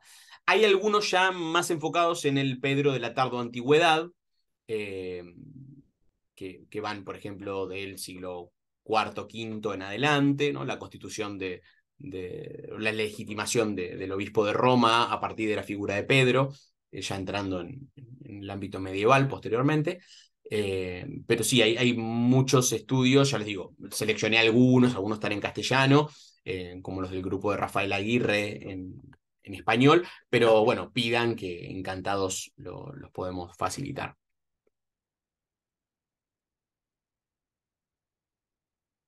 Bueno, si le surgen, María Luján, ¿querías hablar algo? Sí, Sí. no te iba a consultar, claro, por si había un programa, pero la idea era esta, ¿no? Tentativamente, con qué bibliografía uno se podía acercar, o se está enumerando Sí, algunas, pero sí. bueno, esa era toda mi intención. Y sí me gustaría alguna cosita acerca de esto, Pedro, en la continuidad medieval, ¿no? También allí. Cuando hablas de literatura petrina, ¿haces alusión a evangelios apócrifos? No, claramente ¿No? sí, Ah, porque hay apócrifos que son atribuidos a Pedro, pero claro. me refiero a las cartas de Pedro, primera y Ah, segunda Pedro, al Apocalipsis de Pedro, a el Querigma Petru, que es un texto del cristianismo alejandrino, e inclusive al bien. Evangelio de Pedro, que también es más tarde, es mitad del siglo segundo, pero que también entra dentro de literatura petrina, digamos como si Pedro fuera el autor. Después hay otra literatura petrina, como por ejemplo los Hechos de Pedro, donde Pedro es, digamos, un protagonista, son más novelescas, pero sí, es muy amplia, lo vamos a ver ya la semana que viene, agrupados en diferentes grupos, algunos provenientes de iglesias gnósticas, tenemos de grupos encratitas, hay un Pedro también reivindicado a partir de la renuncia sexual, donde inclusive va a aparecer como personaje la esposa de Pedro, que hasta ahora no hemos tenido ninguna noción de ella, pero aparece como personaje central en este matrimonio casto entre él y su esposa, también inclusive recuperando toda la imagen doméstica y también relativizando esa idea de renuncia tan radical que claramente, bueno, para los primeros tiempos tenía un significado bastante importante, ¿no? Pero sí, me refería principalmente a eso. Por eso dije, hay una parte de la literatura petrina que está en el Nuevo Testamento y otra, la mayoría no. Bien. Bueno, yo hago ese Bien, pedido pequeñito. perfecto. Sí, ahora Tranquila, les tranquila. mando también eso. Muchos textos se los pueden descargar tranquilamente, están, bueno, en páginas que todos ya sabemos. Pero les recomiendo mucho el de Marcos Bockmuel. Esperen que lo voy a agarrar, que lo tengo acá a mano. Así lo pueden ver. Acá. Este sí se puede conseguir, que se llama Simón Pedro en la escritura y la memoria, es de Marcus Bockmuel. Es el apóstol en el Nuevo Testamento y la temprana iglesia. Es en realidad una compilación de un texto un poquito anterior, que es mucho más amplio, en el que discute aspectos inclusive teológicos. Este es mucho más histórico, sociológico. Y ya les digo, espérenme que... porque este lo pueden descargar tranquilamente y es prácticamente lo último que se ha producido sobre Pedro, esta compilación de Judith Perkins.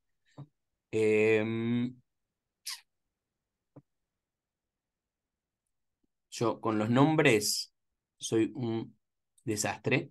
Espérenme que ya vamos a encontrarlo para tener el dato concreto. Acá está, sí.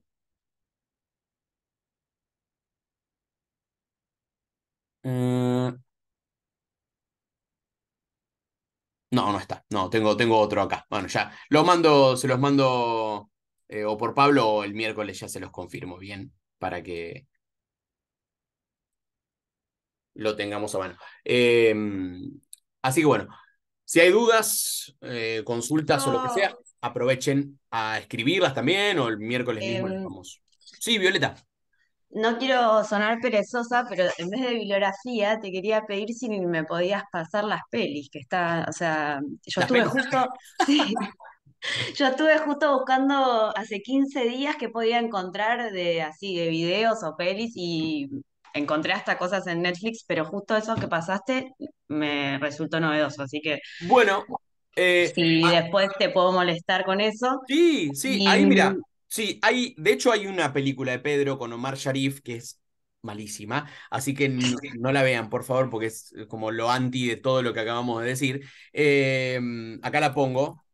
Está, en Netflix estaba, creo que no sé si estará todavía, que es, en realidad acá se presentó en Argentina se presentó en cine, pero es una miniserie de televisión. Es Jesús de Nazaret, de Franco Sefirelli, que fue un cineasta y director de ópera italiano que laburó mucho Más o en menos. Inglaterra y en Estados Unidos. Ahí está.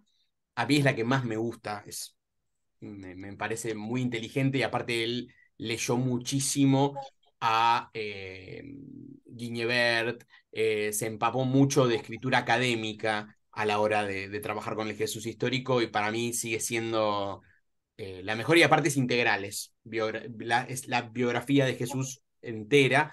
Yo no soy fan de Mel Gibson, perdón, pero no me gusta. Tengo muchos puntos en contra ahí. Pero la recomiendo mucho. Es larga, dura como 8 horas. Es para ver en partes. Pero es tremendamente interesante. Si no, la imagen de Pedro, este Pedro exaltado y hasta bastante misógino, está. Esta no sé si está en Netflix, pero es de 2018. El director es Garth Davis. Es María Magdalena con Rooney Mara y Joaquín Phoenix, que hace de Jesús. Pedro lo hace Chiwetel Ejiofor, que es el actor de 12 años de esclavitud. Es un Pedro negro. No está raro porque hay judíos negros en la Cirenaica, pero acá lo presentan como un hombre de color. Muy interesante frente a Rooney Mara, que es toda chiquitita y tiene todo ese carácter, y a Joaquín Phoenix, que hace un Jesús bastante especial. Está muy interesante. Es un actor, digamos, es secundaria la trama de Pedro, pero me pareció de lo más inteligente que vi últimamente. No vi The Chosen, que todo el mundo me la está recomendando. Me decían que también hay un retrato muy interesante en esta serie, que por lo que sé, creo que en Netflix está. Eh, Así que bueno.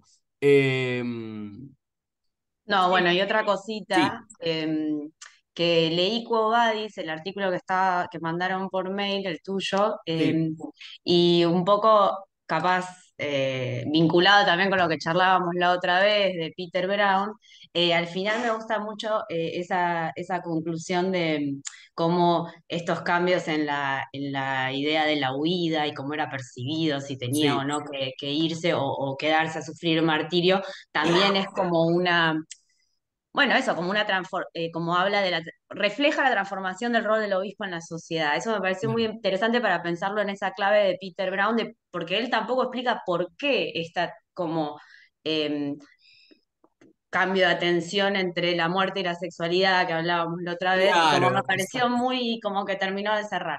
Sí, sí, yo creo que en ese caso la emergencia, lo vamos a ver igual, no sé si la que sigo en la última, pero la emergencia de la leyenda mardial de Pedro y específicamente del episodio del Quo Vadis, de la comunidad que le pide que se vaya y que él lo cumple, pero que la voluntad divina le dice que no.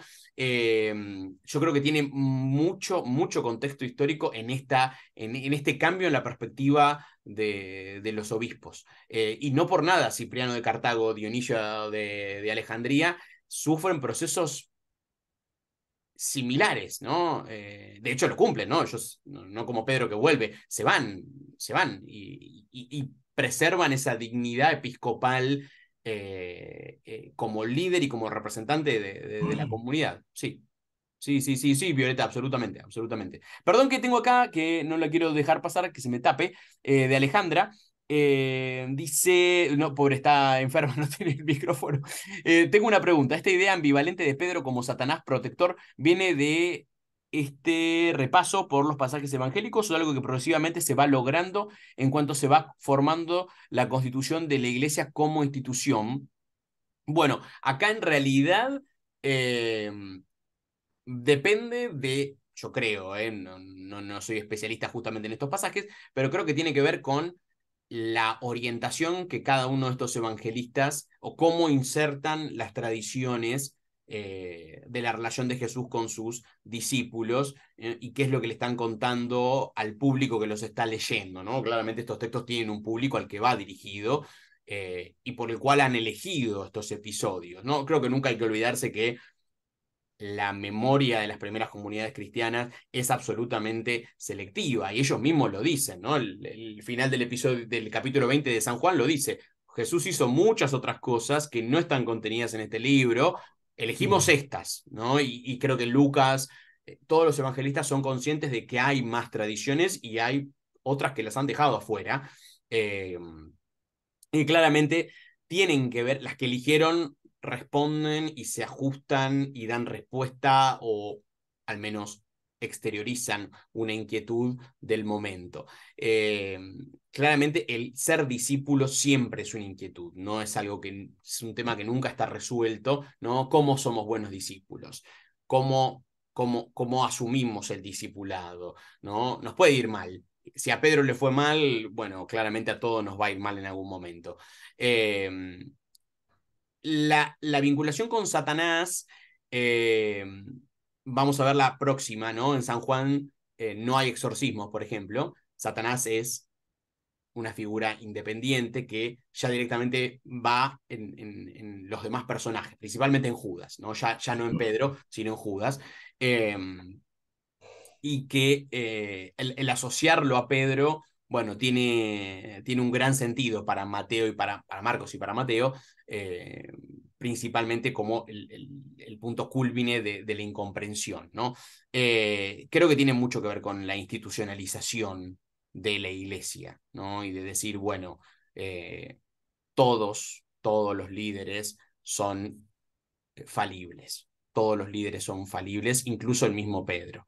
Han caído. Son hombres, ¿no? Son hombres, y en eso el autor de Hechos es muy claro cuando Pedro entra en la casa de Cornelio y Cornelio se arrodilla y Pedro le dice, levántate que yo soy solamente un hombre, ¿no? Algo que también se repite mucho en Apocalipsis y demás, ¿no? La veneración por estas figuras, incluso con su porte de líder, etcétera, etcétera, siempre está como detenida. Bueno, cuidado, yo soy solamente un hombre, yo soy solamente un enviado, soy solamente un representante.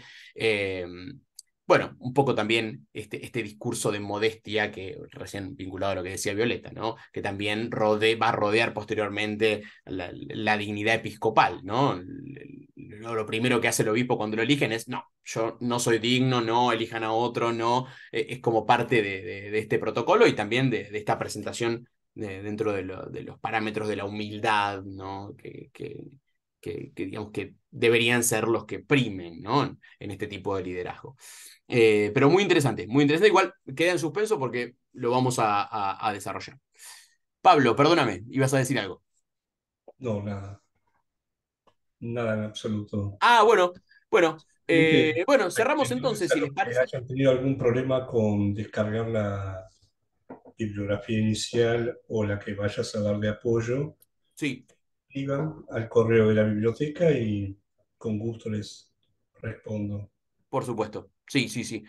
Cualquier cosa, escriben directamente a la biblioteca para pedir los textos. Y si quieren algún otro capítulo, también. Ahora voy mandando la data del resto de los libros. Pero bueno, muchas gracias a todos. Nos vemos el miércoles a las 7 para seguir con los caminos de Pedro. Bueno, buenas noches. Buenas noches a Muchas todos. gracias. Abrazo Muchas grande. gracias. Chau, chau.